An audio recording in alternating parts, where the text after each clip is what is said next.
Okay, so hello everyone. Thank you so much for being here. Welcome to the 2022 International Open Seminar on Semiotics, a tribute to John Deely on the 50th anniversary of his passing. Whether you are watching us live now or watching the recording on YouTube, I would like to welcome you. If you are watching us on YouTube and you want to join the discussion at the end of the presentation, you must participate on Zoom. The third link in the description of the video on YouTube, there is the link to Zoom meeting, and you'll be able to participate in the discussion. Be very welcome here.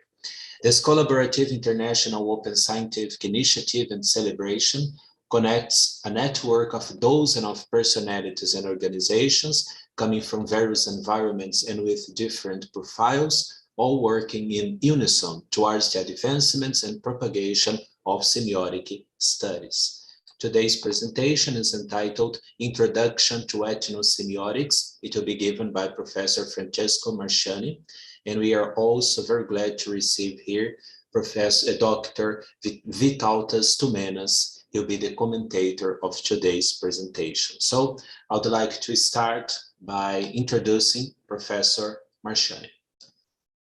He is Associate Professor in the Department of the Arts at the University of Bologna. Francesco Marsciani studied with Umberto Eco and Greimas. In the late 1980s, he has collaborated in the workings of the Semiolinguistic Research Group of the French CNRS, which was headed by Greimas. Marsciani is active in theoretical semiotics and text analysis, as well as in the development and ripening of the ethnosemiotic perspective. In 2009, he founded the CUB, Centro Universitário Bolognese di Ethnosemiotica, at the Department of the Arts of the University of Bologna. Thank you so much, Dr. Marsciani, for being here, and you can start the presentation. Thank you very much for a kind presentation. And dear colleagues, first of all, I want to thank you for this kind invitation to participate in this seminar in honor of John Deely, great scholar and professor. I'm extremely glad and honored that I've been invited here today to submit at your attention my recent researches in the domain of the semiotic of daily practices. Semiotics of daily practices, in fact, that ethnosemiotics that appears in the title. Second, I would apologize for my rusty English, but I don't practice it frequently enough. Actually, I never get a chance to do it.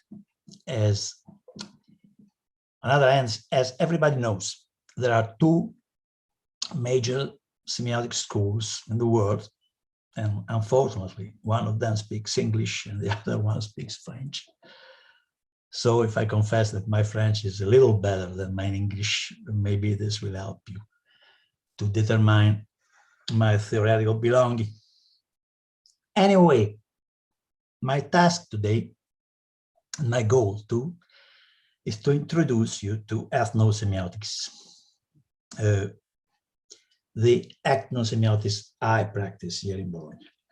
Actually, since we must consider ethnosemiotics as a research in progress, it would be better modify a little my title and talk about an introduction to the ethnosemiotics and outline.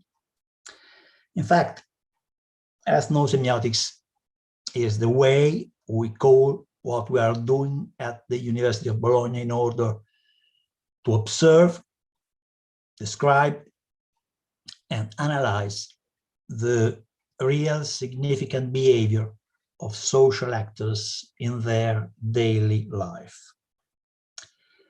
This could be a kind of first definition. We have to keep this kind of definition aside for a while. We will be back soon to it. Before that, I would like to consider what ethnosemiotic is not, from my point of view. Ethnosemiotic is not, first, a sociology, in the sense that it tends not to integrate sociological categories, starting from concepts such as belonging, roles, institutions, classes, without transforming them, if necessary, into categories of ethnosemiotic pertinence, that is, determined in the local production of a manifest signification. From this point of view, ethnosemiotics distances itself from certain sociosemiotics, to the extent that the sociosemiotic research, the one that has been developed over the last 3 decades, especially in Italy, has not always seemed attentive to such an operation of categorical screening, often caught up in the chase to provide a semiotized version of categories and results of a sociological flavor to sociological problems. Second, ethnosemiotic is not a psychology, in the sense that it tends not to integrate psychological categories, starting from concepts such as dispositions, drives, levels of consciousness, characters, without transforming them, possibly, into categories of ethnosemiotic relevance. From this point of view, ethnosemiotics distances itself from a certain semiotics of passions, to the extent that research in the semiotics of the passions, starting from its foundational development in semiotique des passions, and then in its use in textual analysis, does not seem sufficiently sheltered from recourse to psychological categorization, often assumed with a certain lightness and projected onto a form of naturalizing validity. Third, ethnosemiotic is not a philosophy of language, in the sense that it does not raise, either directly or indirectly, problems of meaning, problems of the truth, value of proposition, or problems of reference. Ethnosemiotics does not have the problem of the truth of utterances, nor of their function from the point of view of an epiphany of being. It does not have the problem of the adequacy of propositional meaning with respect to a reality imagined as external, and it does not have the problem of determining the function of the faculty of language for the species-specific development of the human being. Fourth, ethnosemiotic is not a linguistics, in the sense that it tends not to consider as its own pertinence the types of objectuality belonging by right to a science of natural languages, starting from the problems of combination of elementary traits, problems of double articulation and relation between denotation and connotation, problems of determining the number of elementary components, problems of morphematic construction and of phrasal syntax. Ethnosemiotic does not have categories that correspond to object sizes. It does not have adequate conceptual apparatuses for figures in relation to morphemes, and these in relation to the sentence or the period. Less so can considerations relating to linguistic substances, in particular linguistic phonetics and semantics, belong to it, except to the extent that they become eventually ethnosemiotic traits because they are recognizable as relevant for the analysis of ethnosemiotic phenomena. Fifth, ethnosemiotic is not a cultural anthropology, in the sense that it tends not to focus on cultural forms as such, nor on their determination and specificity. Ethnosemiotic tends to avoid a twofold risk that it sees in ethno-anthropological practice. On the one hand, the tendency to want or need to produce exhaustive knowledge of anthropological facts. Documentation, filling notebooks, verification of information gathered, and on the other hand, the tendency to specify its areas of interest in ever greater detail: anthropology of pain, anthropology of kinship, anthropology of the visible, anthropology of ritual, Africanist opposed to Americanist anthropology, and so on. Ethnosemiotic does not believe that its object is a specific set of facts, however cultural in nature, to be accounted for. Ethnosemiotic tends, on the contrary, to allow the forms of its objects to become self-organizing, without hypothesizing their identifiability from the pre-established categories, such as the category of culture itself and its converse nature, or human versus non-human. In this sense, ethnosemiotics is inevitably not a theory of the human. Sixth and last, ethnosemiotic is not a semiotics, in quote, in the sense that it's not a syntactic, not theory, nor a semantic theory, nor a pragmatic theory. It's not a theory of the sign, neither empirical nor formal. It's not a theory of interpretation, and therefore not a theory of interpretative inferences.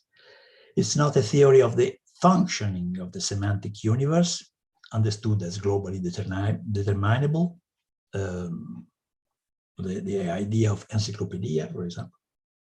But neither is it a grammar of textual production, neither a theory or content, nor a theory of expression, and therefore neither a theory of science productions, nor a theory of the linguistic semiotic uses of texts, nor even a theory of the generation of content on the one hand, or of the generation of expression on the other.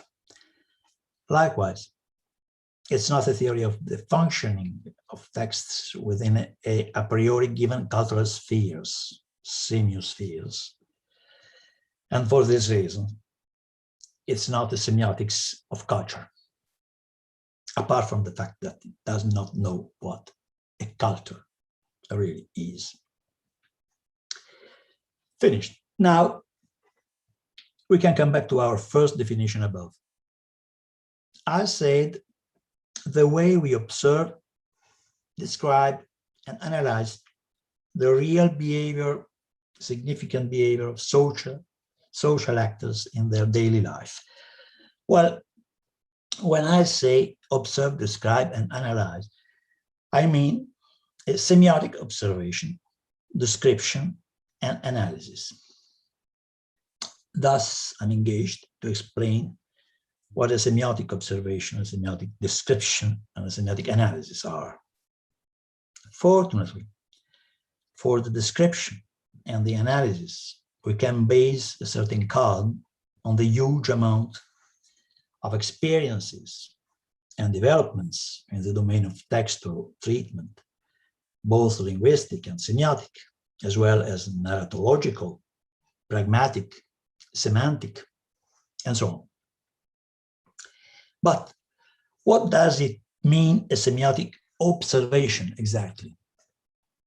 In other words, and anticipating a little on what I'm going to say, can we apply the attribute of semiotic directly at the activity of observation? Are both the observation and its objects something similar to science or texts?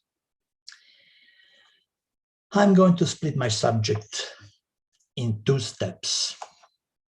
One, looking at the semiotics as a helpful instrument for other disciplines, and the other one, considering the internal developments of the semiotic theory itself.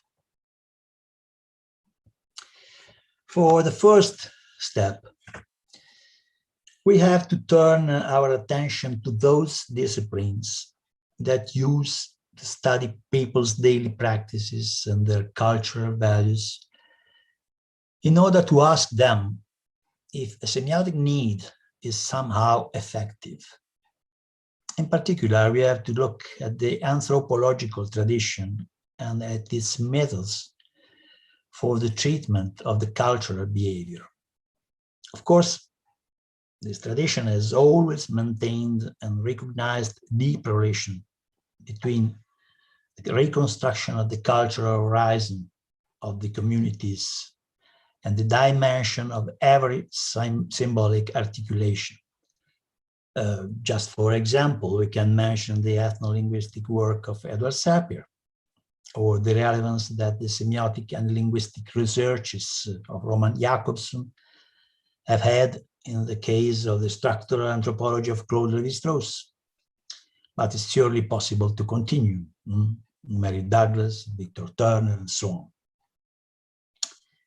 One scholar, among the others who has focused the textual nature of the ethnographic object, is Clifford Geertz.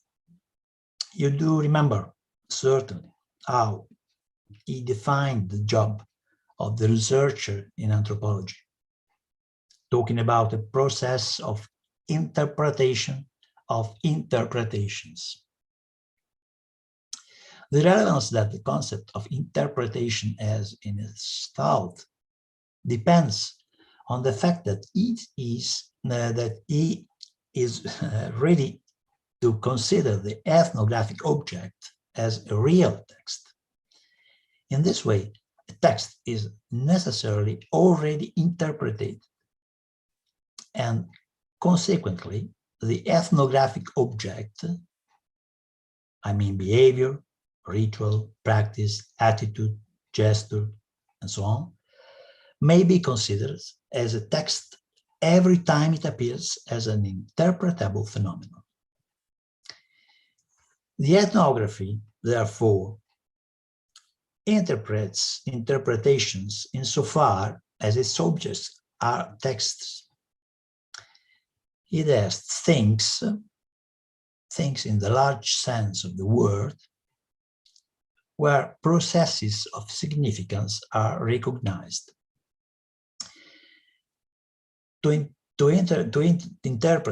Interpretation leads us to the wide domain of the continuous transformation of a text into another one, along the so-called chain of interpretations, and forces us to consider the interpretation itself as a transformation. But this is only one of the consequences. Geertz himself states that this concept of interpretation concerns a very important quality of the ethnographic description. That is what he calls a thick description. Every researcher in ethnography is obliged to produce thick descriptions, and that because of their major characteristic of every text, that is, as Geertz well sees, to be multi-level, multi-layer, and multi-perspective, as it is involved in previous interpretations. Suddenly, the problem is how to run and how far the thick description of a practice, gesture, or behavior. Geertz clearly perceives the point. A good description would avoid to accept hypotheses that would be better to refuse, or, by the other hand, to leave out hypotheses that it would be better to accept. In other words, a good description must well manage between the over-interpretation and the under-interpretation.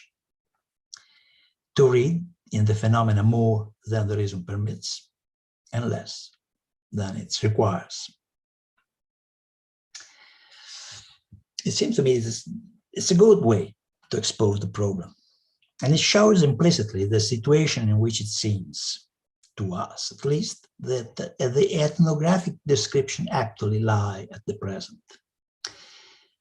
We could put forward that the ethnographic work is struggling, in a certain sense, between the danger of a too much structured reading of the phenomena, with the risk of reducing their variety and richness on one side, and the opposite danger, on the other side, of a too close and sticking report, with the risk of following indefinitely all the curves of their dense development.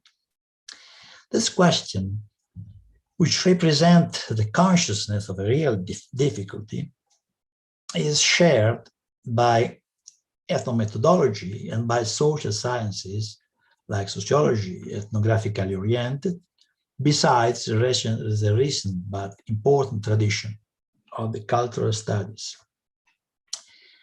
There is the risk of a too rigid description constrained by the strength of the various categories rooted in the different disciplines, and at the same time, the risk of a too free account of what we observe, supported by the records that fill the many fields notebooks. In front of this difficulty,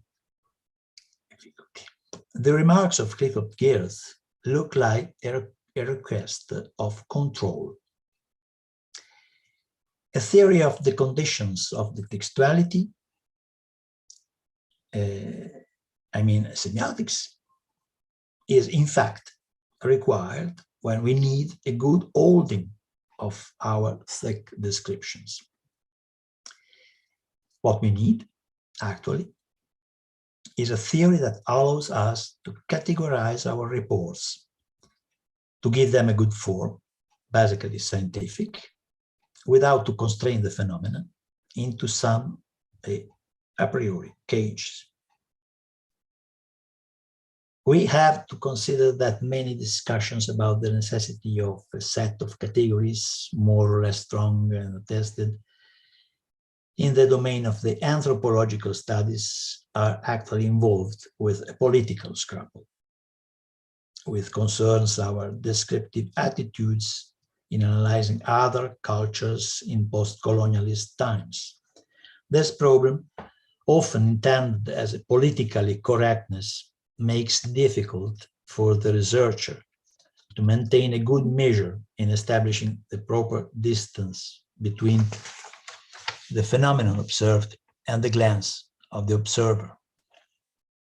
When we think to a set of categories, we often think to some pre-configured shapes and forms who allow us to place the phenomena into arranged patterns, regardless to their inner vitality and, most important, their inner capacity to indefinitely interpret themselves. That's where semiotics can help, insofar as it places its conceptual theory at another level, which is not the same of the empirical manifestation of science and occurrences, but on the contrary, in the deeper levels of the multi-layer immanence of the conditions of significance. In this way, we can point to something that, in fact, is shared by the totality of the human sciences. I mean the distribution, the arrangement, and the articulation of values which permit to the unfolding, the pouring out, that's to say, of the manifested sense. In other words, when Geertz and the post-structuralist anthropology claim to handle the ethnographic objects as texts, semiotics can offer a well-made theory of what texts are and a well-tested method of textual analysis. Since a text is a text, provided that it is recognizable as the site of a reciprocal inherence between expression and content, everything in the world can be considered a text, provided that it is interpretable. So it doesn't matter what kind of occurrence we are in front of. What's relevant is our capacity to interpret it and thus to analyze it with the tools provided by the semiotic method. That is exactly the case of human behavior in general, and not only because the nature of text doesn't depend on the substances in which the sense presents itself, but on the forms which make possible its articulation. It was not an analytical exercise which ethnography used to do. In fact, the ethnographers always have been looking for some criteria inherent with the anthropological point of view in order to describe what, on the other hand, they consider texts. From this point of view, we must admit that the numerous assumptions made towards the semiotic approach to the ethnographic data have not been followed by a real analytical attitude, at least in semiotic terms. Example, there are many economical explanations of anthropological facts, many sociological explanations too. Power, relations, status, identities, class belonging, many others based on some philosophical idea of what human nature is, and so on. All these kinds of explanation are not directly concerned with a real textual analysis.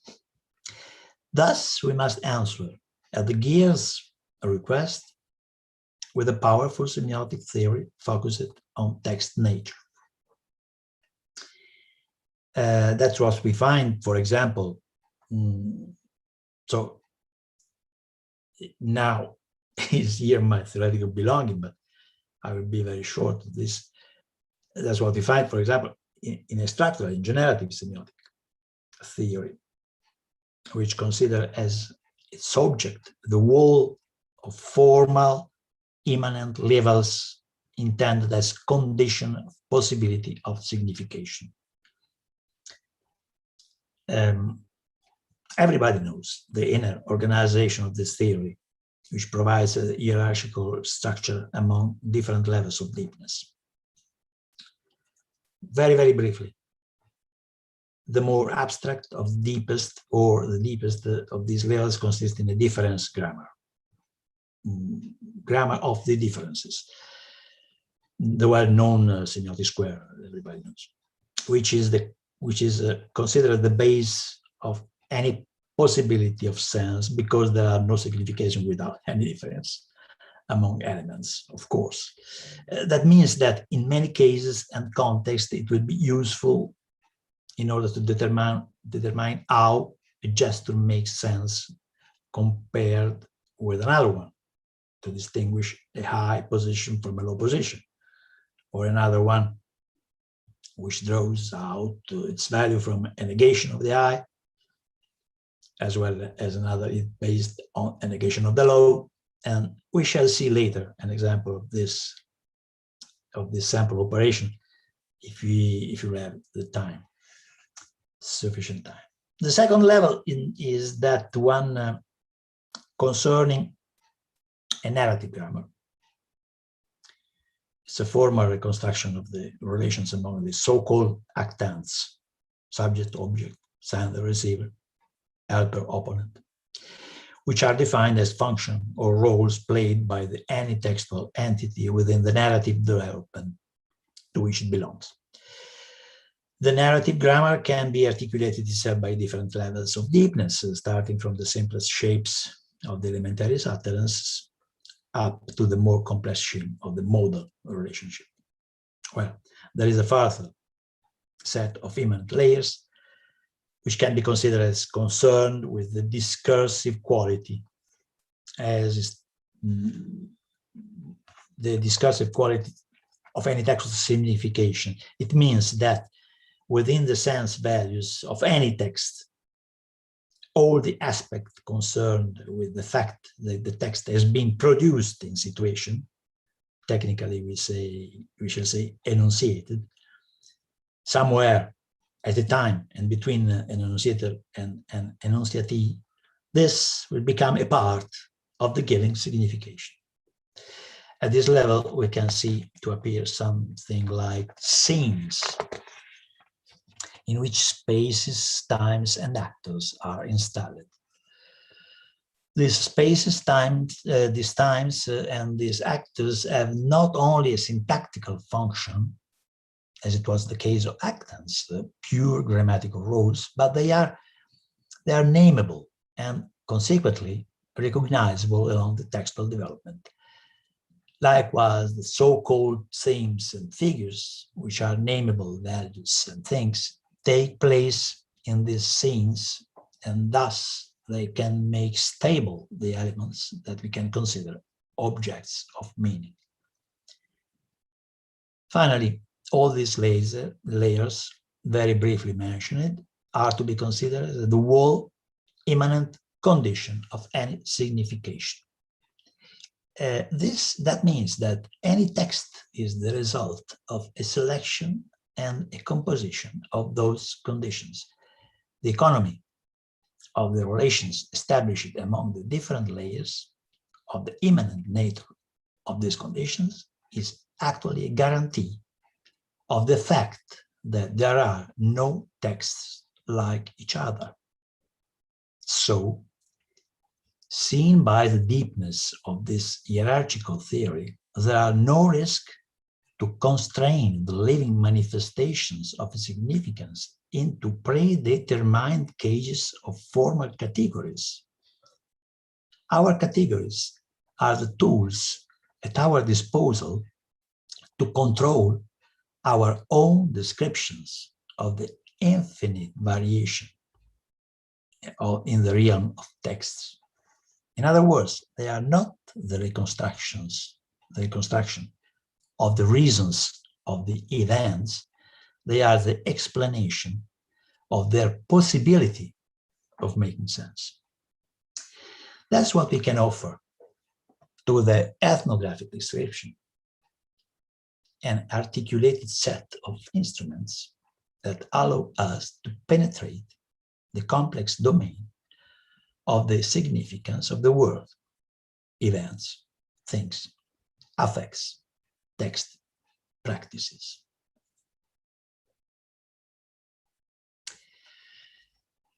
We reached now, the second step of my contribution. How can we determine the place of an ethno-semiotic approach within the semiotic theory? As we have seen, we could simply maintain that ethnosemiotics, in a sense, is not a semiotic in quote, I said, but in another sense, is nothing else than semiotics, as we know it and as we practice it. It's true, in fact, but let me take a side passage, please. Actually, semiotics have recently met a special kind of texts under some pressures, prevalently those involved in the semiotic analysis of marketing processes. Today, I consider well known the semiotic engagement in this domain. We could say that the semiotic descriptions of products, advertising campaigns, persuasive strategies, and the semiotic aid evaluation of the efficacy of promotional processes, in the case of marketing, of course, but also in politics, for example. All that represents a well-experienced analytical practice. Nevertheless, a moment came in my own experience that the request has become slightly different in comparison with the analysis of all kinds of promotional or persuasive discourses. we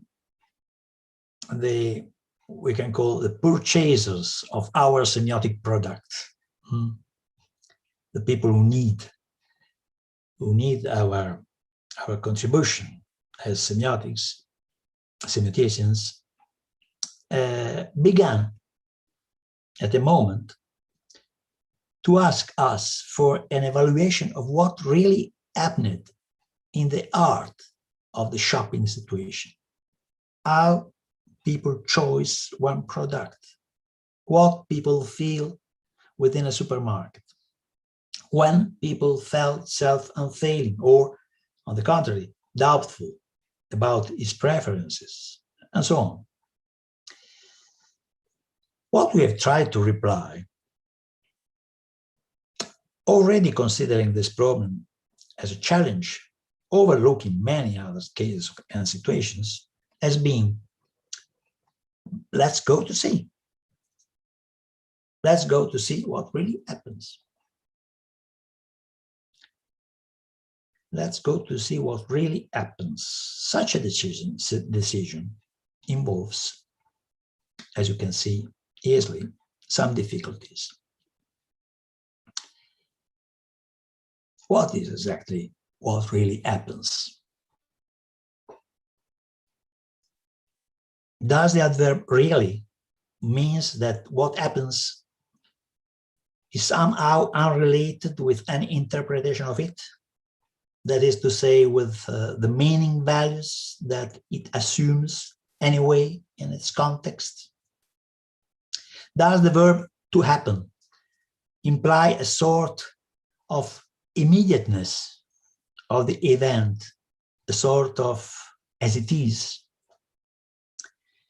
We know that it's impossible to look at whatever event without any premeditation, as it were, without any anticipation, any expectation.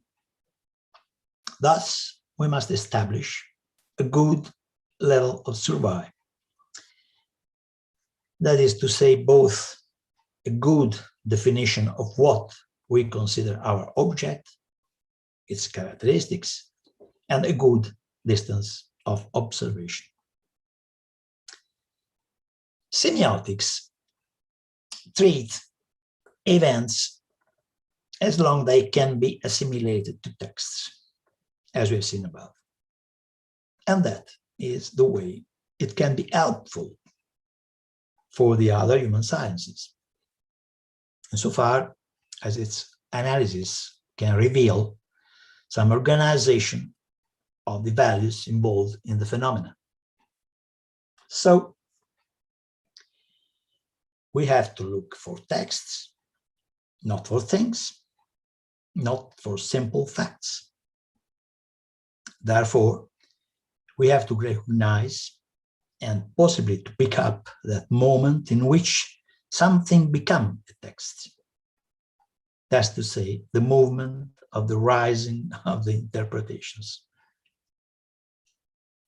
In a generative-oriented semiotic theory, we need to establish the good level where to place the analysis of the events as they were texts. Actually, all the levels are always involved, and that on principle, because everyone is a component of the sense manifested and contributes to it by means of its own organization. So our goal is therefore to find a good way in, and what we have called a good distance of observation is exactly this. Which objects, characteristics are the ones we need in order to approach an event as it would be text? It is plain that in the case of a consumer behavior into a shopping center, for example, his gestures, his choices, his courses are always already interpreted. The ethnographer generally assumes some reasons for explaining what appear in front of him. And in many cases, he needs to ask the consumer for a further justification of his doing. What he finds in most of cases are, in reality, themes and figures, so to speak. That is a series of signs which take place into the scene. For the semiologist, a discursive scene. On the contrary, we, in ethnosemiotics, we ask to the scene itself to show how it is constructed, which is its organization. In other words, we analyze the way the scene itself makes up the relations among spaces, times, and actors' interactions. That's the way ethnosemiotics try to approach the practices of the social actors and the values they are involved. Doing so, ethnosemiotics get near the so-called plastic level, which organize the most abstract relations among the components of the supports.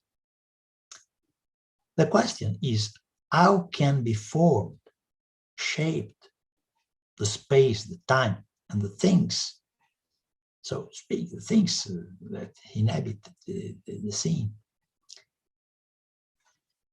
Spaces are shaped along organization lines that are distances, lengths, widths, depths. Times are shaped along organization tensions that are continuities, punctualities, simultaneities, aspectual relations.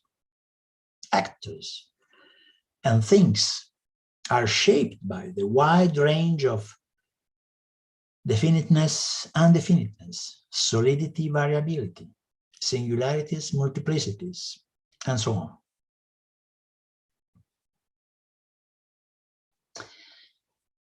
By this means, we hope to get near to what we call the image of the scene. That is somehow the manner we have to touch the experience. Since semiotics can only treat the meaning of any experience, in our case, we must consider the experiences as empirical sense effects that we meet in our world, which is always a life world, the Lebenswelt of Husserl. These sense effects are picked up by the social actors thanks to their structural system, thanks to their organization. And these meaningful organization are wall images. It's important that I try here to be clear in order to make explicit the relations between the concepts I'm reasoning with. I mean that a sense effect is the way the word becomes significant at any moment for anyone. The fact itself that the substances of which our life world is composed constitute the dimension of our experience of the meaning or the signification. The most important characteristic of a sense effect is that it appears as a wall. And this characteristic corresponds at the idea put forward by Geerth of the events that require thick descriptions, as we have seen above. This is the empirical level of the manifestation, according with Yamslow and his Biosemiotics, you remember. The empirical level of the manifestation, the same of science, but while signs are generally considered as entities belonging to some language or semiotic system or code, sense effects, in our sense, are the entire, immediate, intuitive events of the living experience. At the same time, since they are sense phenomena, they present a second front, a formal side, which is suitable to be disimplicated, explained, open in a sense, and so analyzed. This formal side is a whole yet, but it is the effect of the convergence, the composition, and the organization of many former possible traits. That is, many language, many semiotic system and process, many signifying possibilities. What I could state here arrived is that images are our first ethnosemiotic object. Plural, excuse me. Images are our first ethnosemiotic objects. They are what we can open with all our semiotic instruments, since they are the way experiences have to become texts. In other words, they are what we can analyze thanks to the fact that they can be considered as arrangements of significant traits. Of course, we must understand this idea of image in a very large sense. It's not only a visual image we are talking about, but in general, all the shapes with which the life world shows itself in front of our perception. And the perception, too, must be intended in a very large sense. It is something like a general ception, so to say. Exteroception, interoception, proprioception. And I would like to add conception, too. Like every signifying element, images are involved in chains of transformations.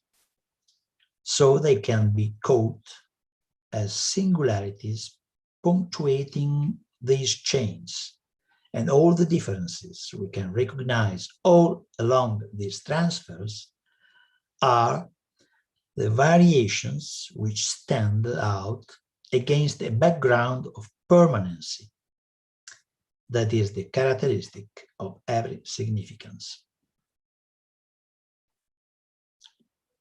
What does it mean to analyze the daily practices, gestures, affects, behaviors of social actors as if they were images? When we talk about images as the organization of the sense effects, we hope this allow us to treat these practices like lived experiences. Oh, excuse me, lived experiences, Erlebnisse in German. That means that we are trying to approach the way people endow their acts, their behaviors, their feelings too, with meaningful values. And that in order to understand how all these acts, behaviors, feelings can be lived as experiences. Excuse me, the past of to live is lived or lived? Someone can help me. Professor, can you repeat? Yes, I have a little empty. Lived or lived experiences? Lived. Lived. Okay. Vissuto. Lived. Vissuto, sì, lived. Okay. Thank you very much. No, Welcome. I've had a little black. Our first step in this process consists in focusing the relations between experience actors and their semiotic environment. That's what we have mentioned above, talking about the plastic articulation of the discursive scenes. So, in front of any event, a practice, an ethnographic object, we ask ourselves, which way may we say again, express again, reconstruct the image so that it will become possible to extract and recognize what's relevant, what this first and simple transformation allows us to consider something signifying. Now, trying to go beyond all these too much abstract definitions, I would like to relate to you briefly a study case in which we have touched something of this order. The municipality of a little town near Rome called Monte Rotondo, that in English means round mountain, had to restore an important avenue besides the old center of the town. Its relevance depended on the fact that it was the place of that common practice in Italy that consisted in walking to and fro during 2 or 3 hours in the late afternoon. Every little town has a place for this, generally the main street. Since it was being established that such an intervention would be very delicate and sensitive, the municipality decided to organize a so-called participated planning, arranging some workshops with the population, the designers, an anthropologist for leading discussions, and as a useful material, submitting to that companionship the results of an ethnosemiotic analysis of the avenue. What I would like to show you in particular is the difference between at least 2 levels of analysis. There is, of course, an important level that consists in what people say, what people report about their feelings, their intentions, the values they know and can tell one each other or to the designers, their memories, their dreams, perhaps, and the problems they are able to elaborate in a cognitive and linguistic way. This can be treated as classical texts, and that in a traditional manner. But there is another level of analysis which can offer some further degrees of appreciation and which can reveal us something more. This level is the level of the experienced image of the avenue, of the action of walking along and across it, and of the way people meet each other in that occasion. So now I would like to show you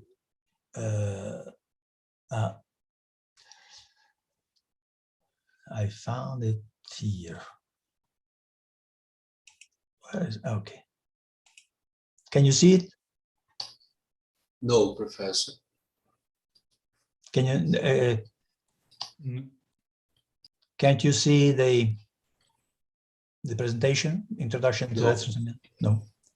No, Professor. Okay. So, where I was, okay.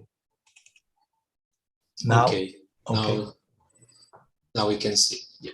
Okay, very well.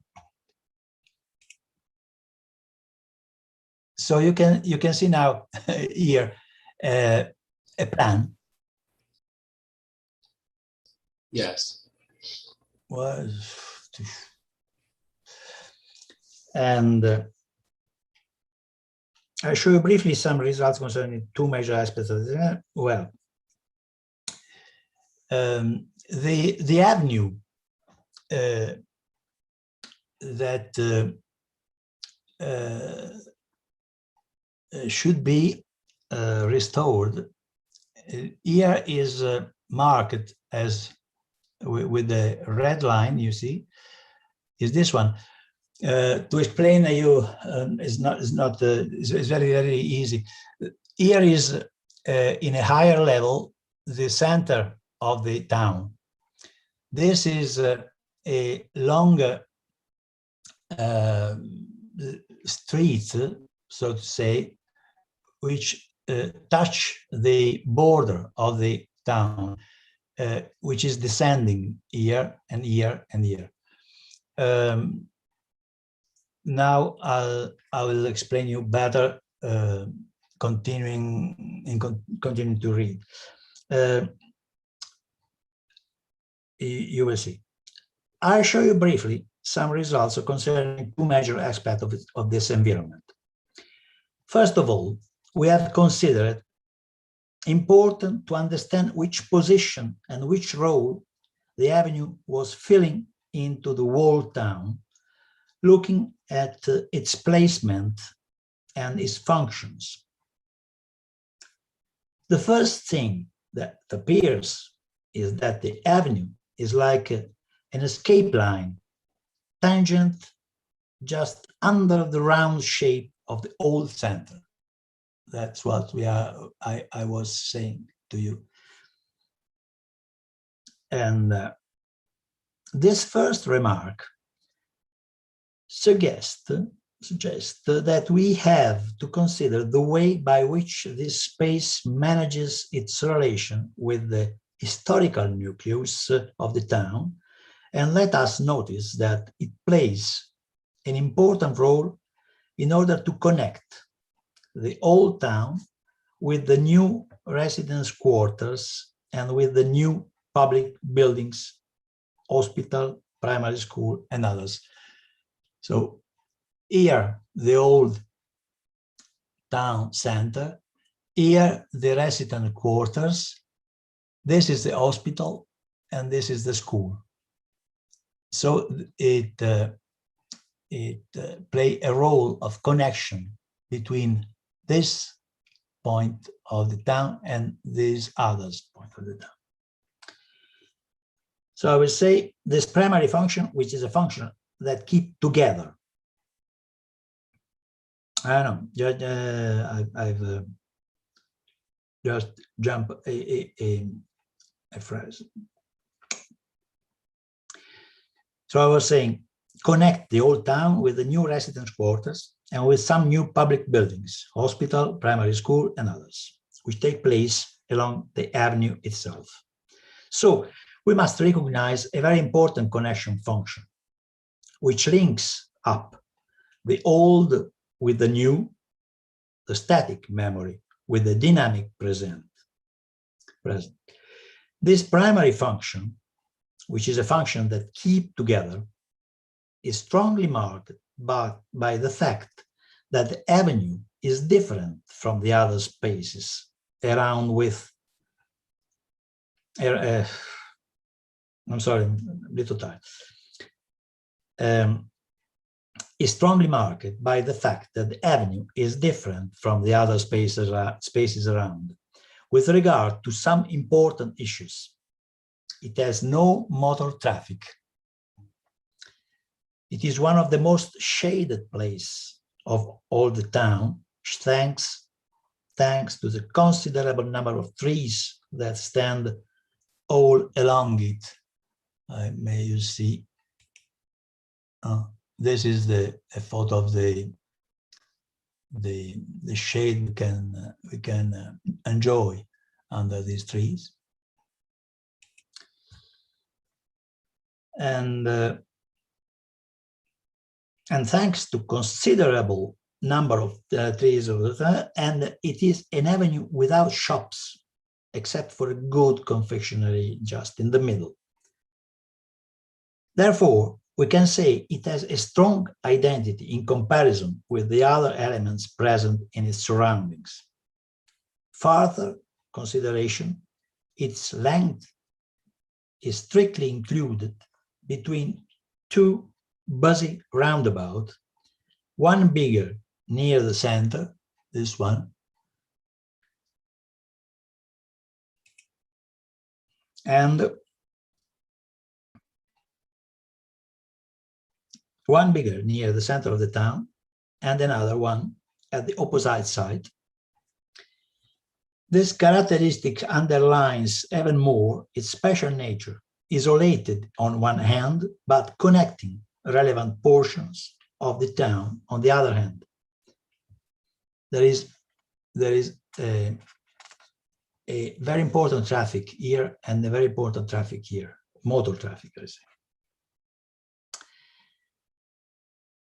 These few and very short remarks lets us begin to construct an image of our object based on the elementary organization of some spatial traits and allow us to associate this image with the value that inhabitants can attribute to the avenue, the main emplacement of the relationship system which maintain people connected one another. But this avenue breathes. Here is another image raising up, the breath of this avenue. Actually, the avenue presents two complementary characteristics. One is its longitudinal development, evident, obviously,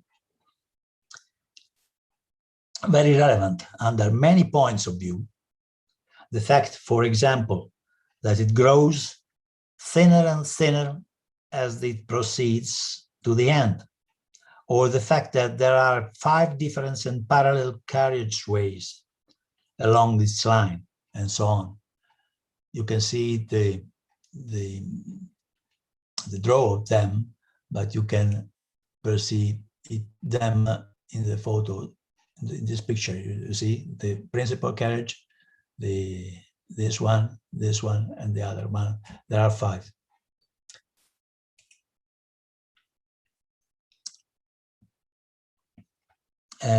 The other one is the fact that near the beginning, so to say, there are some structures which indicate an important enlargement of the lines.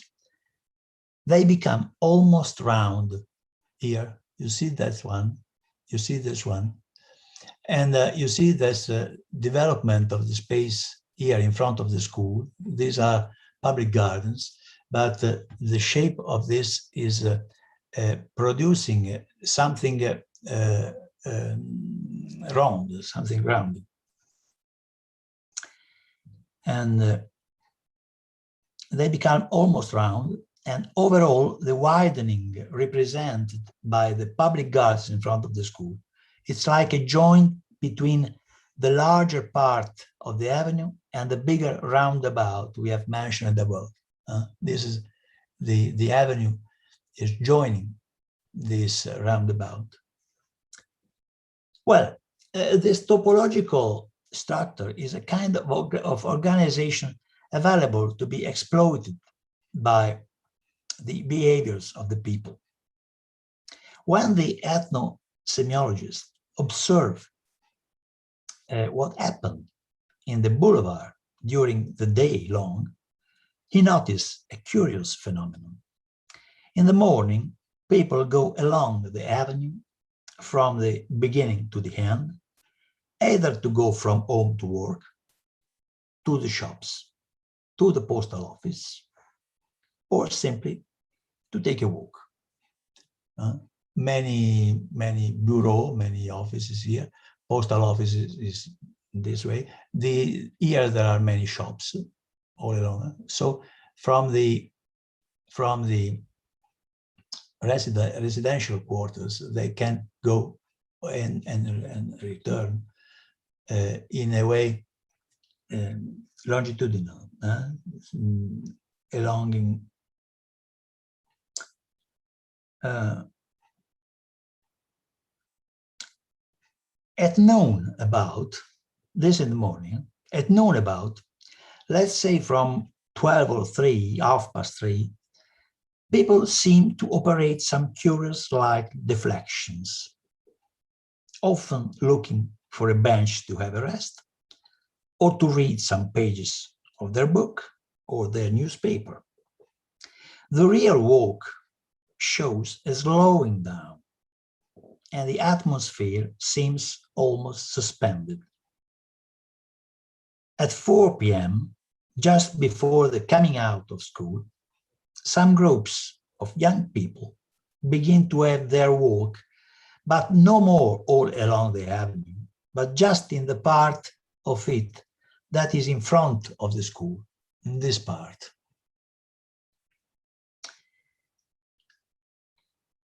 And between the front of the school and the public gardens, young girls and young boys who came to be watched, to let the others see them.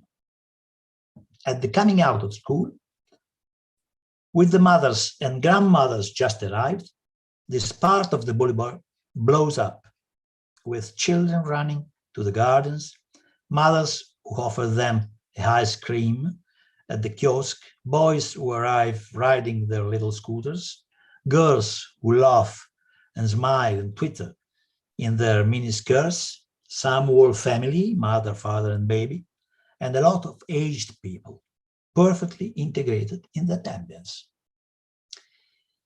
It seemed an explosion, if you want.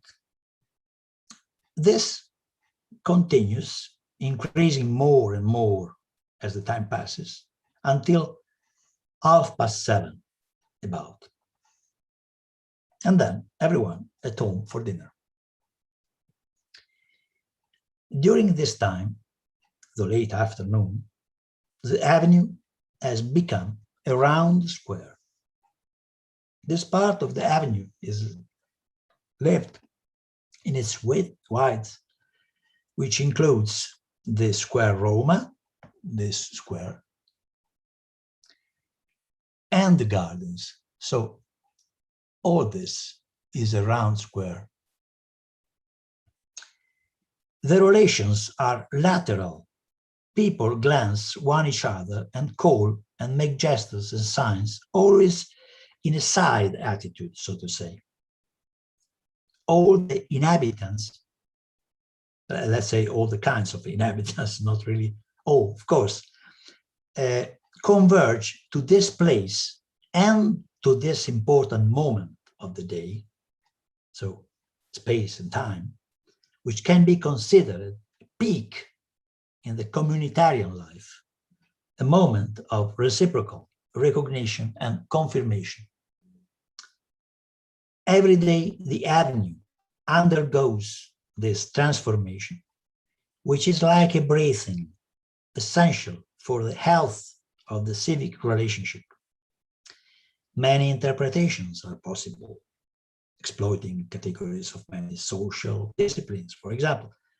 Many reports made by the inhabitants themselves, many readings, many tales, but what our approach shows, I hope, is that there is a sort of basic organization of the scene itself, where spaces, times, and actors interact and together are able to determine a whole image of the life world involved.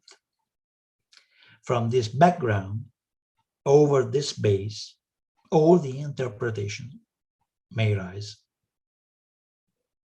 they shape. Well, how are we with the times? Because if I have, if you resist, if you can support, but if I have 10 minutes, less than 10 minutes, I could present you another case. What do you think about that? Please, Professor, please. I could outline another example of ethno-semiotic approach to some practices in another way. Some practice is very common, in fact, and I'll do it in a very schematic way, maybe too much schematic, but I show you a semiotic square here. Okay. If we consider the large domain of what we may call taking care, to let someone restore a good condition of your body, in a sense, extract from the dictionary. We can consider the different ambiances in which different types of this taking care take place. The comparison among these different types could reveal us a system of divergences concerning many traits of the various images produced. Thick description again. At the doctor, the space is closed. Nobody can access to the space of the operator. Nobody would have a glance to what's happening into the ambulatory, as far as nobody can see what happened into the sick body. The causes of the disease are invisible, and only the competence of the doctor, unachievable without a long process of acquisition, can see by its means the interiors of the body. No negotiation is possible, neither about what to do to recover, nor about the fixation of the appointments. The meanings of the disease, its relevance in your daily life, is how you live it, is secondary. Only the symptoms are important. You carry your body to the doctor like a thing about which he is the only expert. This is an image. I mean a complex whole of traits associated with some values attributed to the kind of body involved, an objective body, matter of scientific expertise. At the dentist, the space is half closed, negation of the closed. The space of the operator is accessible enough. You can always see or hear something of what is happening in his ambulatory. There is always someone which passes through the doors, nurse, assistant, secretary, and the doors themselves are often semi-transparent. The mouth is not really obscure and inaccessible. The dentist operates on something that is disclosed and to which other people too can take glances all the day. Negotiations are foreseen, both in order to what to do and how long, and also the price of the treatment is a matter of adjustments. The appointments are always half closed, in the sense that what is important is to determine a lapse of time, 3 months, for example, between the meetings, and you can always displace them a little. You share a portion of the competence necessary with your dentist. This, again, is an image. I mean, a complex world of traits associated with the pain control and above all with the fear control. In other words, a discourse configuration aiming to produce the greatest possible calm. At the hairdresser, the space is wide open. Everything is visible. More, the visibility is overemphasized by the mirrors and the absence of doors and walls. Everybody can assist at the operations. Everybody can speak with the hairdresser and with the client all the time. There are no obstacles, nor for the sight, nor for the hearing. the part of the body itself involved in the treatment is totally visible. And you have the power, actually it depends on what ask him to do, on what to pretend.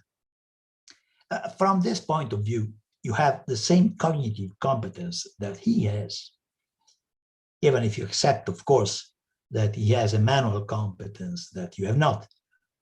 In comparison with the darkness, so to say, of the doctor ambulatory, where the lamps or instruments are basically focused on the part of the body with pain, here the lighting is total, with many spots all around and many reflects. The meetings, finally, are not really fixed, but picked up at the good moment, and they depend almost completely on how you organize your time. Again, this is an image. I mean, a complex wall of traits associated with the configuration of exposure, of showing off, of the brilliant appearance of our fashioned head. And last, at the beauticians. I mean, beauty treatments, massages, ultraviolet lamp, etc. The space is half open, negation of the open. The beauty is the matter. Likewise, it was the matter at the hairdresser, but not everything on which we are going to operate is good to be shown. Not the hair over the legs, not the comedus on the tip of the nose, not our white flesh before summer. Thus, the places of the operations are protected and the public can't see what the messenger is doing, what the lamp is doing, no more. But these operations are anyhow pointed out. You can hear something, you can see the reflect of the light of the ultraviolet lamp, which appears beyond the curtains or beyond those walls that don't touch the ceiling. Everything is prepared as if it would be important to excite some kind of curiosity, some kind of voyeurism. There, they are preparing the beautiful body, the body which will be visible at the good moment. The lighting in general is made by spots, very localized, so that there are many and wide areas of shade where we don't know what is happening, so to say. This, again, is an image.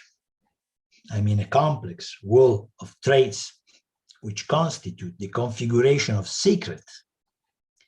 And this is associated with the characteristics of the kind of body involved. I finished. I thank you very much for your kind attention and for your passionate attention. Thank you very much. Thank you so much, Professor Marsciani. So before inviting Dr. Tumėnas, I would like to introduce him. Okay, so Dr. Vytautas Tumėnas graduated in art theory, history, and criticism at Vilnius Academy of Arts, Lithuanian. He has a PhD in ethnology and works obtained as a researcher at the Department of Ethnology and Anthropology of the Lithuanian Institute of History. He authored 2 monographs and more than 60 scientific articles.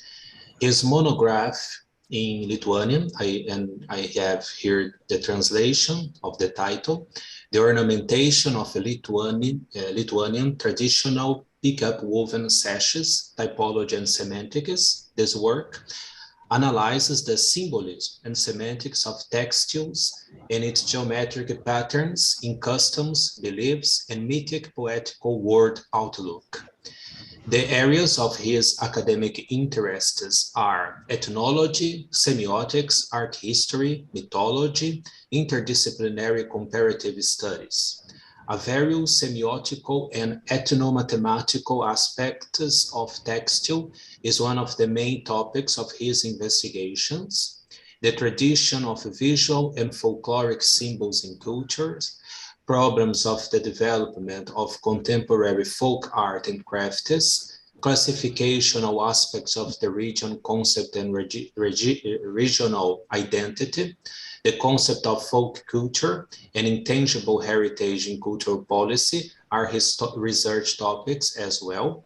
His articles with diachronic and intercultural perspective on semiotics of visual culture, cultural and religious identity symbolism are published in such journals as Science System Studies, Mediterranean Archaeology and Archaeometry, Logos, Yearbook of Balkan and Baltic Studies, Lithuanians. Recently, he finished his work in the National Associate Research Project of the Lithuanian Council for Culture, determination of qualitative indicators of monitoring, analysis, and modeling system for cultural and artistic projects and process, the field of folk culture, Vilnius 2020.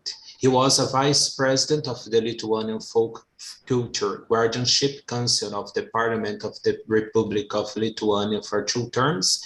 He has worked as a member of the National Heritage Products Council, and he is now chairman of the National Basanavičius, sorry for the pronunciation, Basanavičius Prize Commission of the Republic of Lithuania.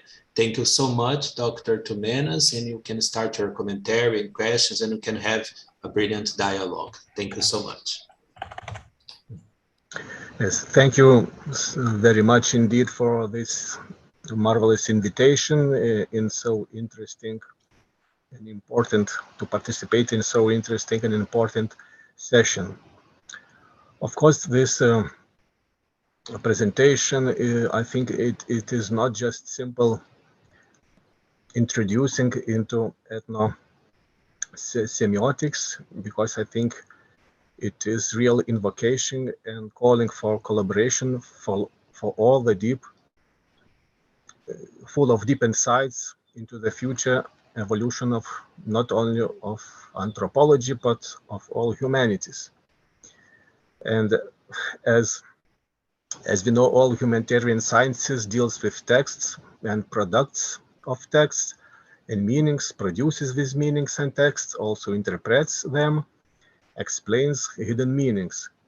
So it means that all of humanitarian sciences are related to ethnosemiotics and not only anthropology.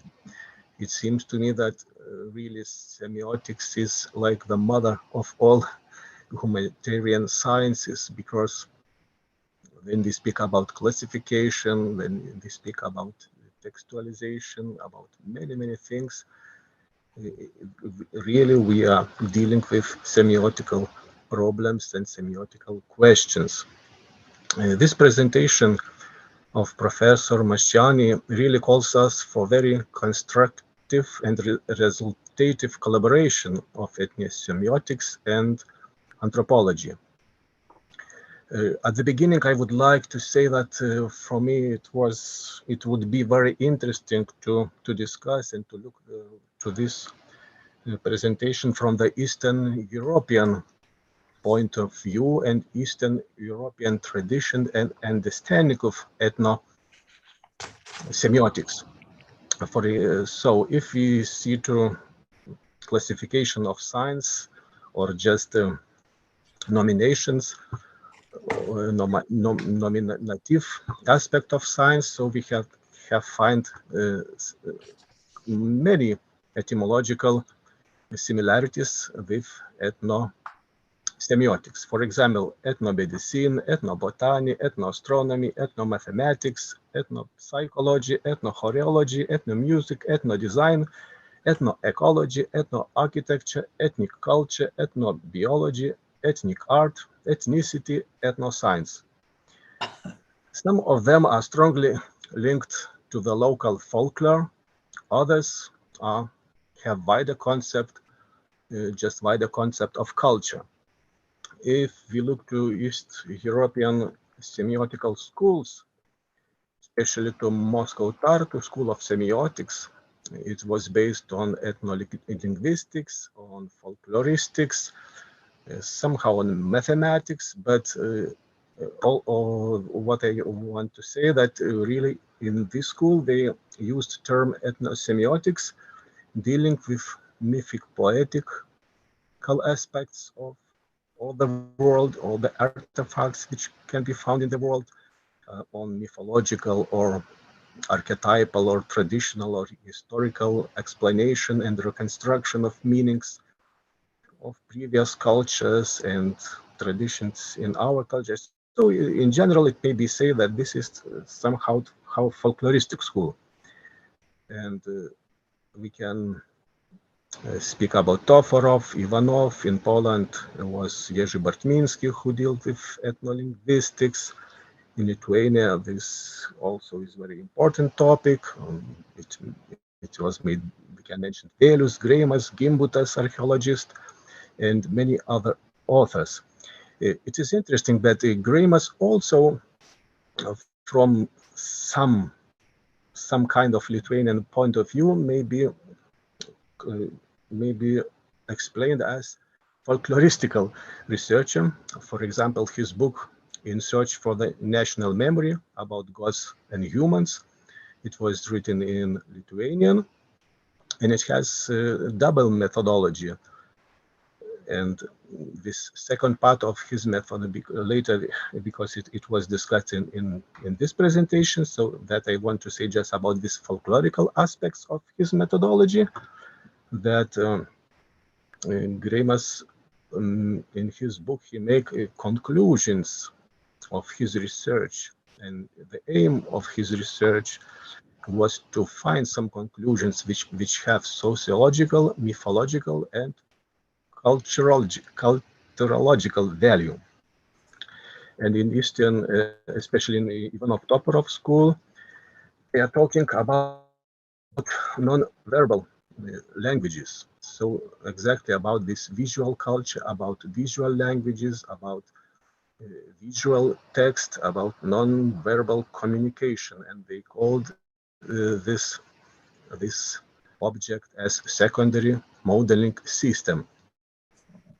So from this point of view, Greimas is some intermediate between, as I see, between East European schools and Italian Bolognian school of ethnosemiotics, where they used to apply ethnographic methods in semiotic research, or to connect ethnographic and semiotical methods in anthropology and so on.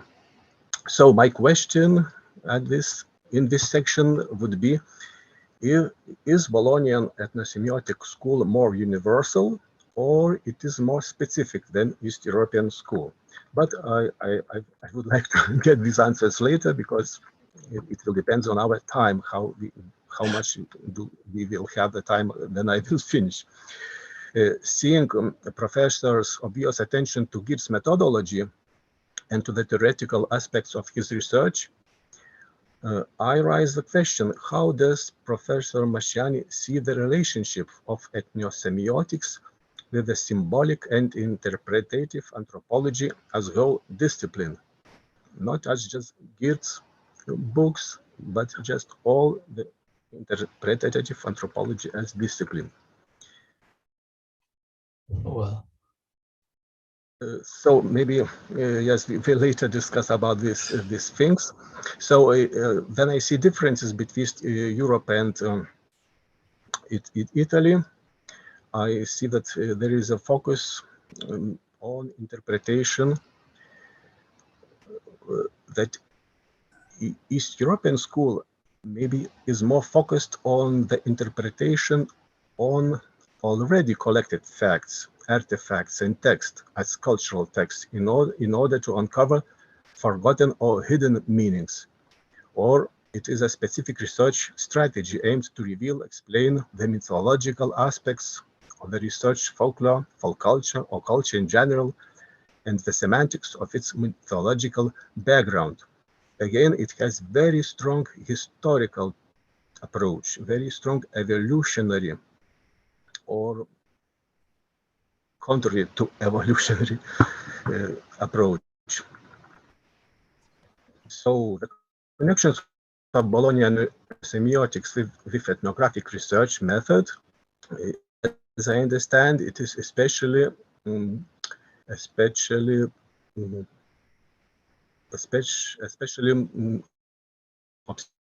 special observation or participant observation in ethnographic field research.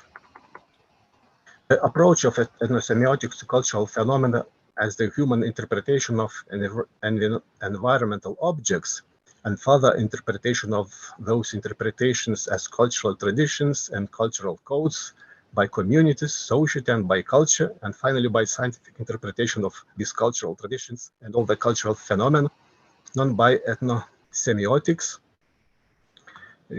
I think that this question still is present, and still we can also use such understanding of ethnosemiotics. On another hand, of course, we understand that Bologna ethnosemiotics links with the paradigms of anthropology. And these paradigms are very similar to ethnosemiotics and peculiar or on anthropological research, even in the absence of direct connection between these two sciences. So I want to say that sometimes anthropology has not at all any links to semiotics, but in general, anthropology deals with the very similar philosophical or structuralistical problems and paradigms. For example, such like these basic paradigms of human thinking and codes of mentality, such as binary oppositions, identity and discrimination between self and other, emic and detic, regional cultural identity, specific or popular elements, stereotypes, and cultural boundaries. Also, the paradigm of past and present, modernization and tradition, anti-modernization, evolution, progress, innovation, and regression.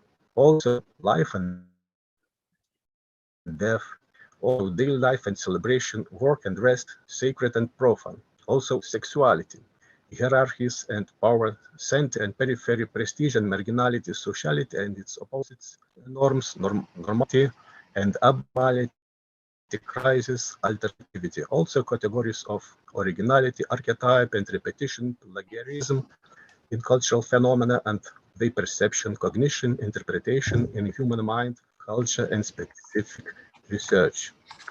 The cultural approach gives us hybridic, intermediate, marginal aspects. So also, I would like to mention that in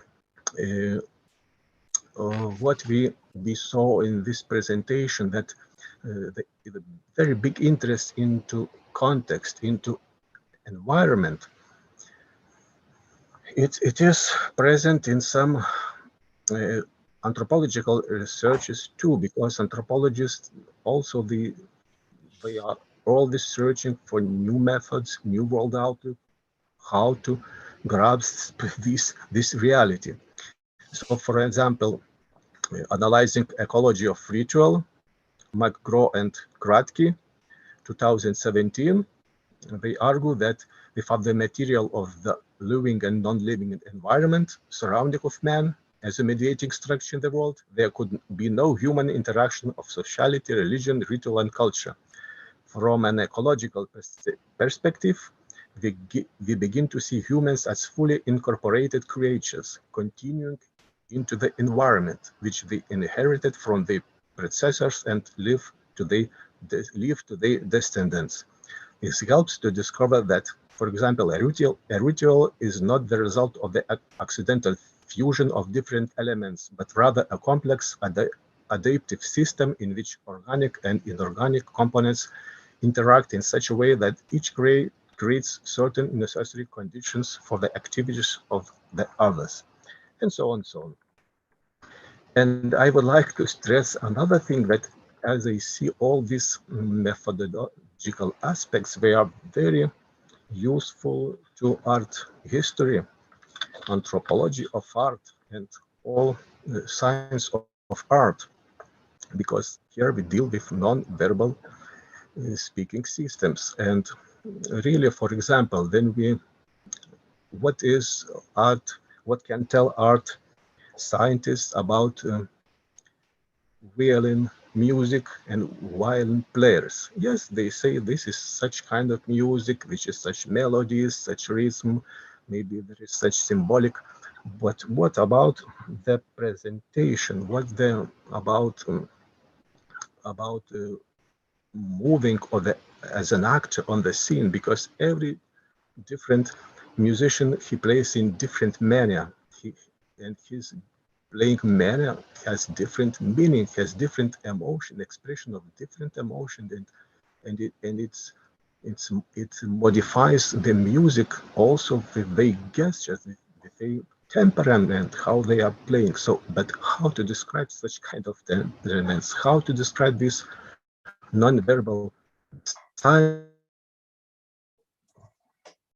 It's very problematic. Think that's why this field is neglected, or it's very little investigated in our science.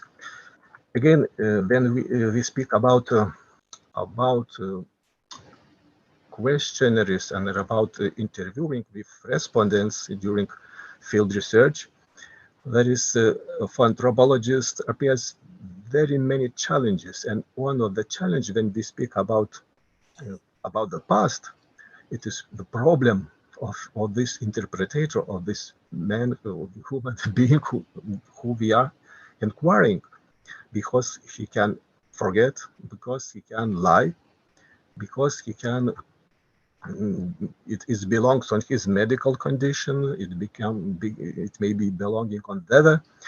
So that's why in folklore, as I see, double expeditions, for example, one expedition in this year, second expedition after 10 years, we can go to the same musician, to the same singer, to the same village, and you get maybe about 30% different information, new information, another information. So all these anthropological research, they are very, very subjective, and so it's a very big challenge. And what we can hear today, these things, I think ethnosemiotics approach and collaboration can help to elaborate these new things. So I think my time is going to the end. I am speaking too long, so I will shorten my speech.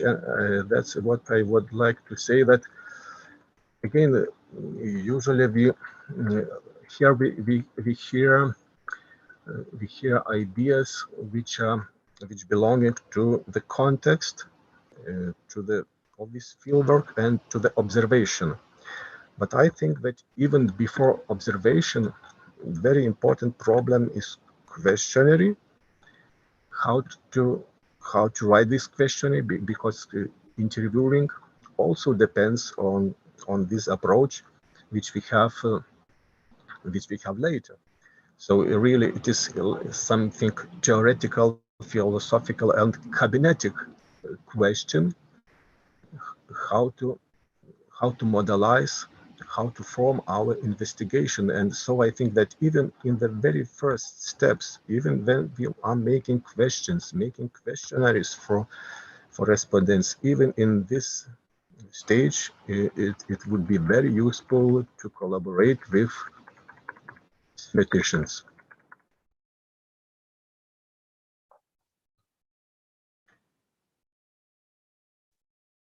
Is another question which is very problematic for anthropologists. It is adequacy of communication, because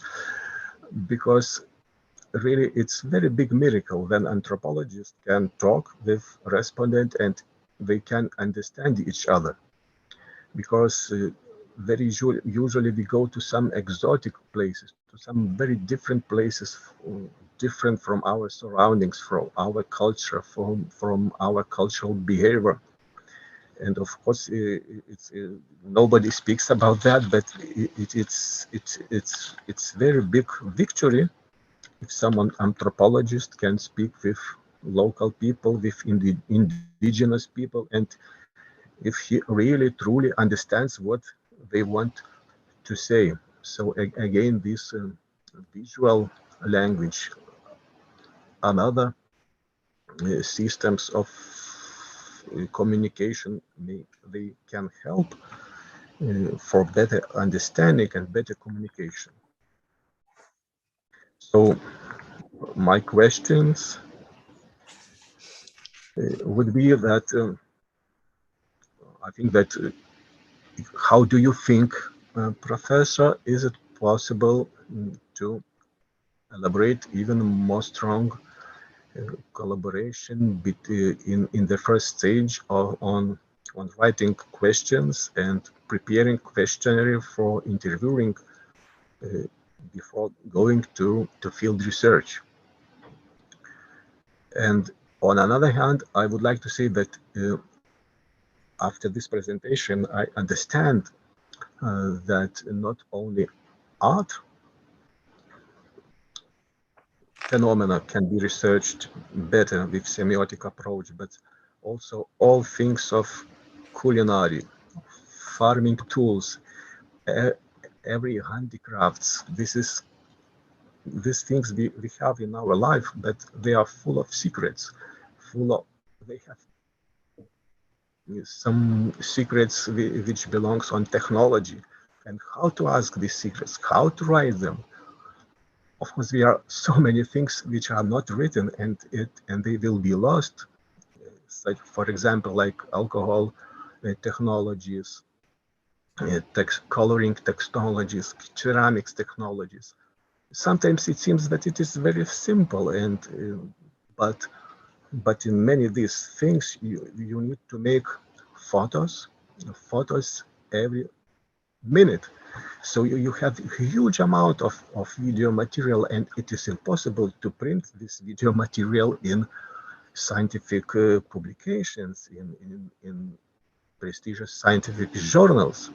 You need only to extract some of them. So again, it's a question how we speak about this objective reality, because I feel that still we are lacking many forms of language, how to interpret them, how to record them, and how to explain them in scientific language.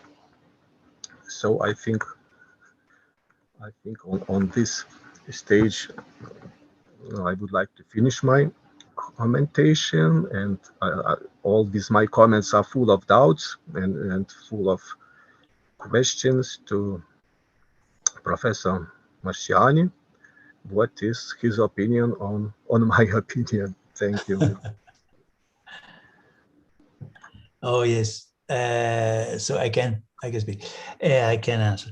Well, I'm not sure to have all understood of what you have just said, but I found something very interesting. So first of all, I thank you very much for your attention and for your comments. And I've pointed out some 2 or 3 questions, but in the whole series of your subjects, I found it very interesting. First of all, I would like to show you this book. Maybe you know it.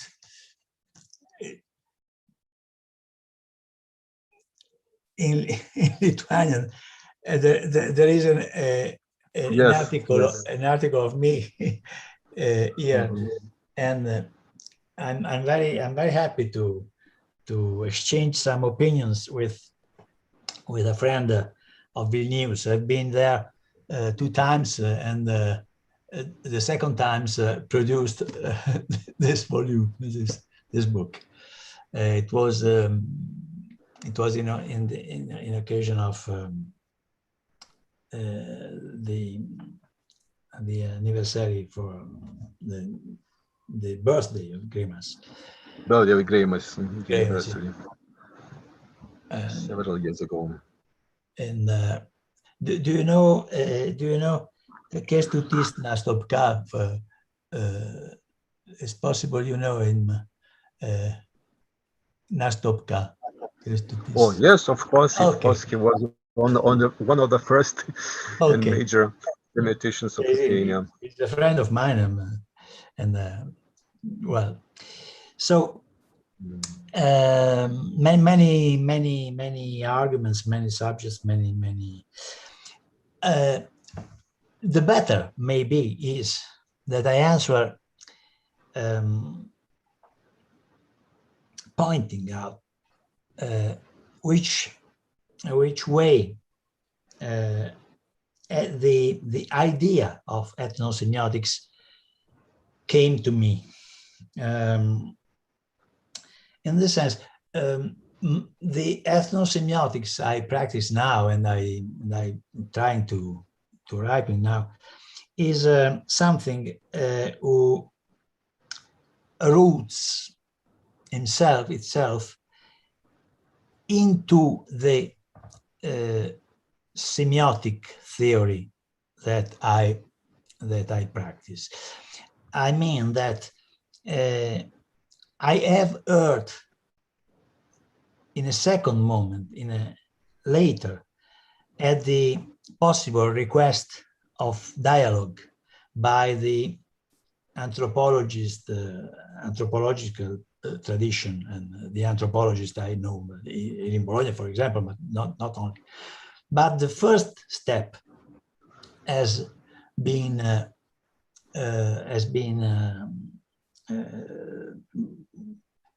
motivated by a proper semiotic problem. And this semiotic problem was this one. We can't continue to analyze as semiologists. We can't continue to analyze text or science, worst, as if they were already there, as if they were objects already there in front of us. And the problem, in my point of view, was to approach the moment in which a text becomes a text. So when there is that encounter, that approach between something that is in the world and my glance, my interpretation, my endowment of value in it. So at this moment, I focused my attention on the problem of the observation, because as you have said, as you noticed, the problem of the observation is, of course, at the center. How can I control my observation of a text without thinking that my instrumental, my method is something external from the object. I would like that my method would be sensible to the encounter, to the face-to-face between me and the object. So I began to practice that with a number of analyses of daily objects. You mentioned, in fact, the problem of the farm instruments or daily, and I traveled and I worked very much about bottles of wine and how we can open a bottle of wine, or the shapes of the robinets, how you to sort the water from the wall, you know, robinets, and or what is a cracker when we heat a cracker, and how are the knives. So I've worked over on these kind of objects in order to try to understand how they became significant objects in the relation with my use of it. And it's very important, for example, the gestures, they invite me to have in their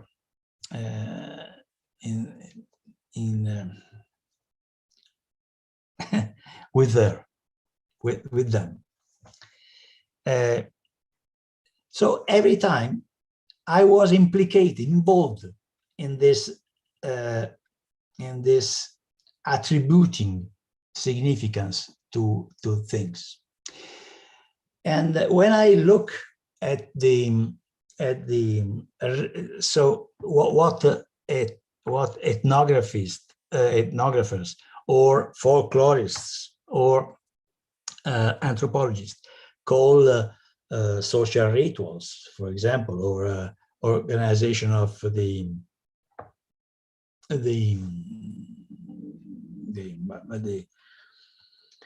attitudes in organizes their daily lives of some people, of some communities. That idea.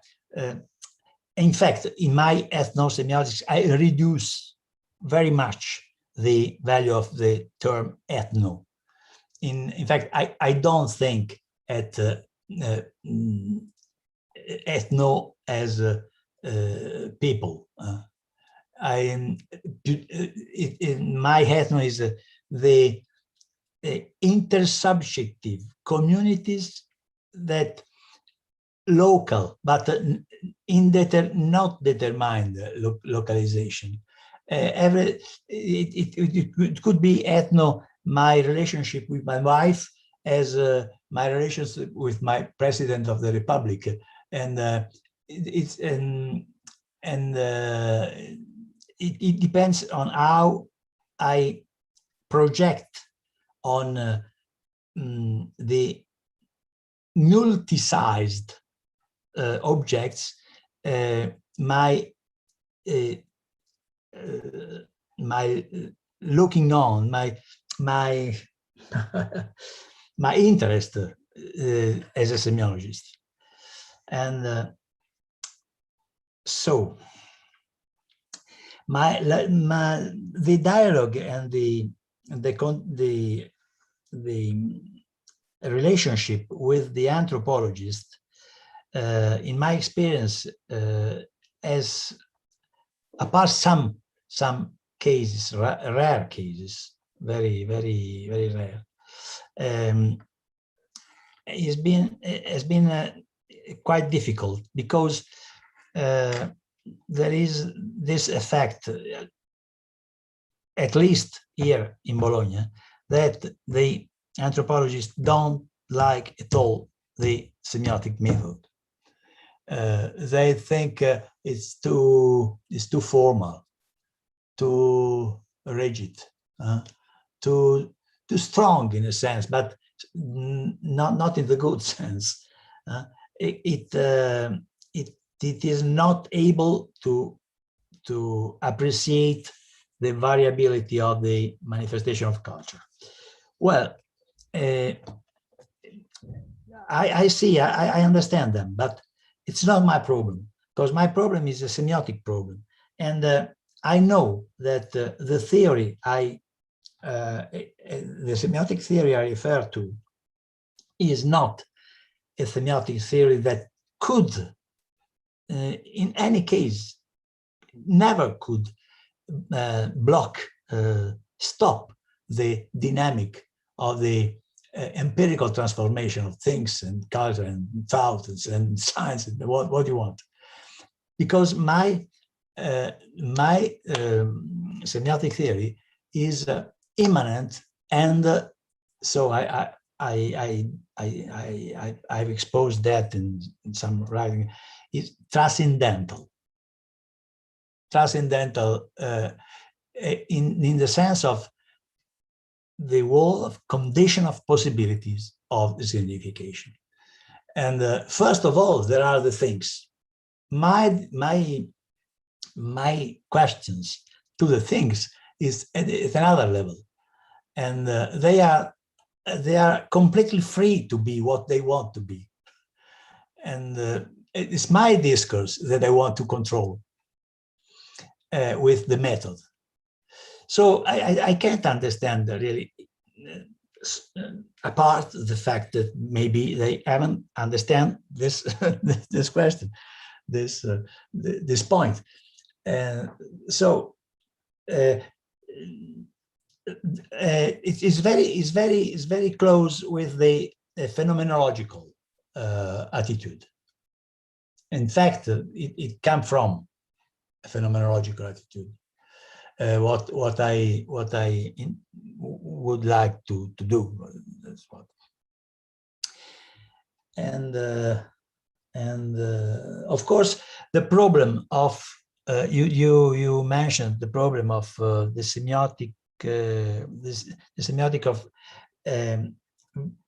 not symbolic, not linguistic texts like music, for example, or for me is similar to when I make an analysis of an object, the daily object. I'm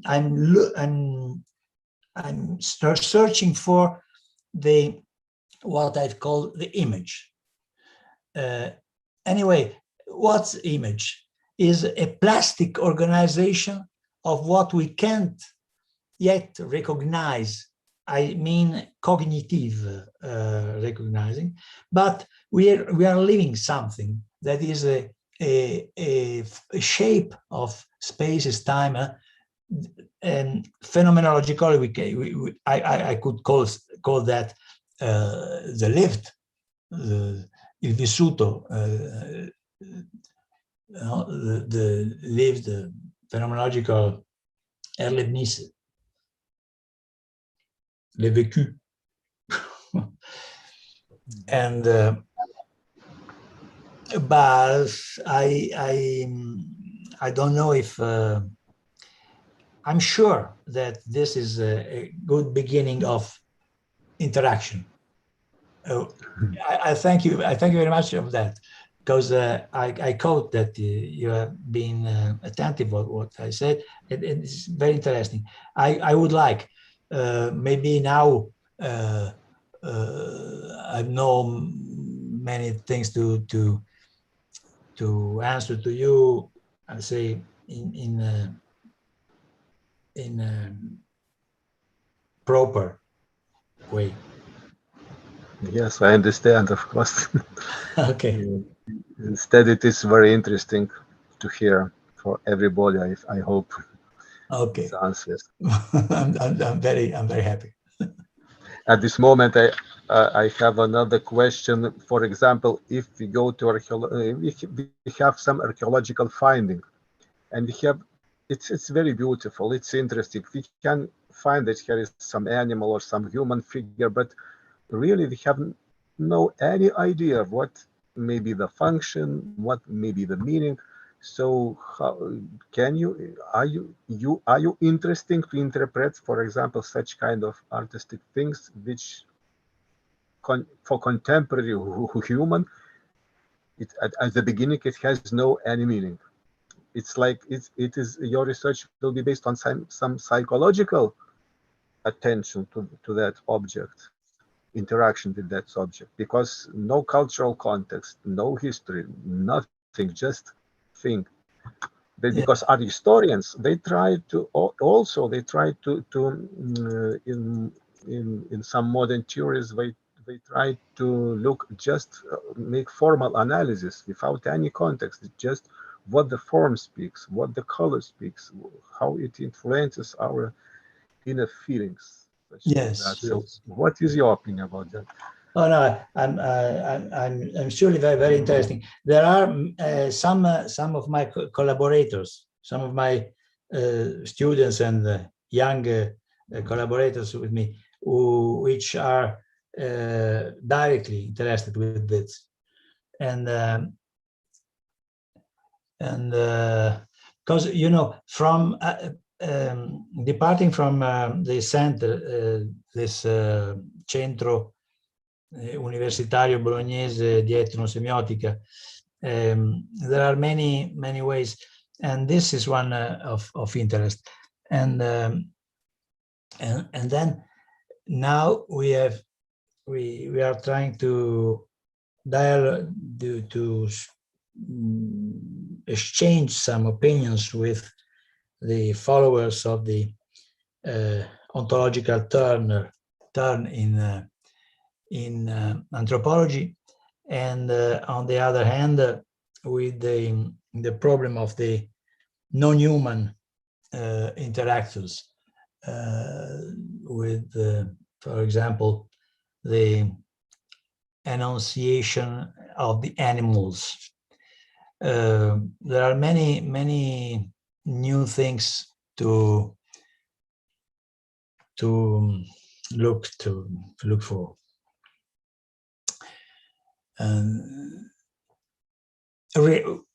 I'll be honest. I did not answer to your question because I haven't exactly understand what is the object you asked me. So rename the object in which I could be interested or not. For example, you are speaking about the natural surrounding of human and how human arises interpretations of natural surrounding. But if it is some cultural artifact from very ancient times, I think it's also maybe useful for further and later interpretation, or maybe possible interpretation of the meaning of this ancient artifact using your methodology and your experience of this artifacts as observation of these artifacts. Also, sometimes we have context in archaeology, for example. Sometimes, yes, we have some context, but we don't understand this context. So what we can do when we don't understand the context of object which we are observing? I agree. Yes, it's could be important. The question of the comprehension of the which part of the context is involved in our comprehension is relative in general, but of course is a problem. I agree with you.